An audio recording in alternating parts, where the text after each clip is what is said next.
So Rob Demovsky is a very good reporter, has been covering the Packers for a long time, knows his stuff. So he wrote a story. The Packers were at a crossroads. Their schedule now gets brutal. Dallas, Tennessee, and Philly. 3 physical teams in a row, especially Tennessee and Philly. Green Bay's not going to win those games. And they'd be 3-9 at the end of that 3-game streak. But here's another question. What if they lose to Dallas? I mean, they're already 4.5 games, out of first place? Like, they lose another game, and the teams ahead of them win another game. Should you bench Aaron Rodgers? Now, it sounds crazy, right? But Demovsky writes this column.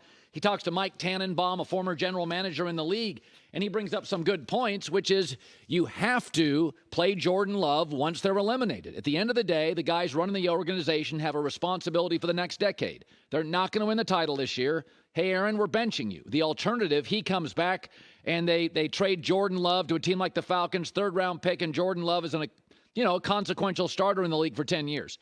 So, first of all, here's why it makes sense. Aaron Rodgers is going to be 39 really quick. Okay, he looks like he's declining a little. Not as fast as everybody is claiming, but he's declining a little. Do you want him to get more hits in meaningless games? Do you really think that's the thing to do? Secondly, Green Bay, you got to show people what Jordan Love is. You have to show yourself. If not, by May, you have to make a decision. Are you going to pay him? And whether you want to pay him or not, you got to know, does he have the goods? And since Green Bay does not get free agents historically, the way to improve this team is trade pieces. So if he's good, move him, keep Aaron, and get some pieces.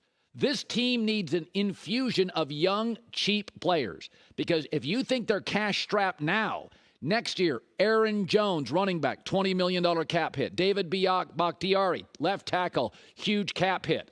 Jair Alexander, corner, great one, $20 million cap hit. Kenny Clark, great defensive lineman, way up there. I don't know exactly what the cap hit is. It's monstrous. So if you think they're cash-strapped now, they're in massive trouble next year. The other thing to think about is Jordan Love isn't very good. At least you get a top 10 draft pick. You may go fishing for another quarterback. But in the end, what's the value of playing a very soon-to-be 39-year-old Aaron Rodgers in meaningless games? There is no value in it. And I also think that Aaron would buy into this. You'd have to handle it somewhat delicately, but Aaron is a grown-up. And you say, Aaron, you're still getting paid. We don't want you to get hit. There's no value to you after retirement or in your career getting beat up more. Also, it makes Aaron look like he's a team guy, that he understands part of the process here is getting picks and discovering what Jordan Love is. I think this makes a ton of sense. Listen, Green Bay is not an out-of-the-box team, and they frankly should be, because they're sort of an out-of-the-box franchise. They don't have an owner. It's the smallest market in professional sports, so they're an odd franchise. And when you're an odd franchise with clear limitations and disadvantages in ownership and free agent capability, you got to take some big swings. You can't be conservative and have disadvantages against the market. At some point, if you have disadvantages, you have to take swings. Bench Aaron if they lose this weekend and next.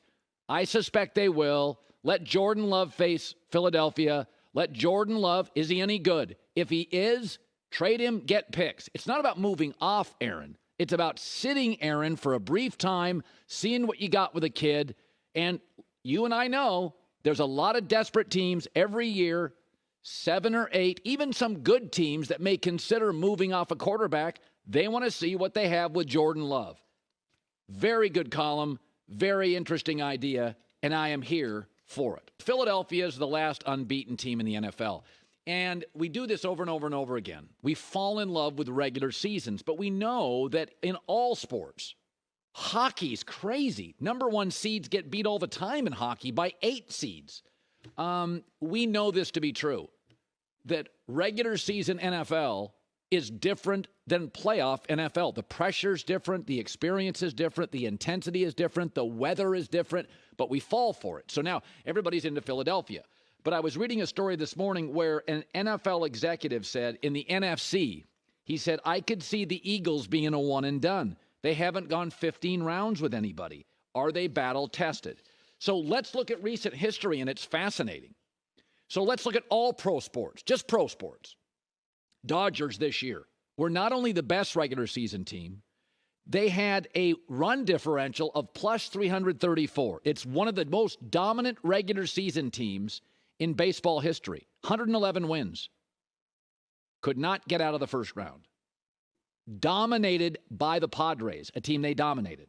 The pressure was all on the Dodgers, and they didn't deal with it. Let's go to the NBA last year. 2021 Phoenix Suns. 8 games better than the second best team. Dominated the league in point differential. Whacked by Dallas in the second round. Underdog Dallas with no pressure. 2018-2019, one of the great regular season hockey teams ever, Tampa Bay Lightning, 62 wins, tied for the most in the sport's history. Had the league MVP, swept in round 1, swept. The Baltimore Ravens, 2019, 14-2. Lamar is MVP. Best record in the NFL. Best point differential in the NFL. Could not win a playoff game. Offense dried up. I gave you every sport. Baseball, hockey, basketball, football. Why? Because playoff games are always close.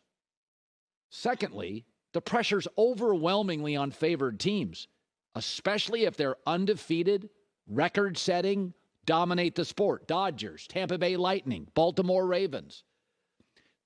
I went and looked at a list of the final undefeated teams in the NFL from 2006 to today. The Eagles are the final undefeated team. Many lost in the wild card round. Some didn't make the playoffs.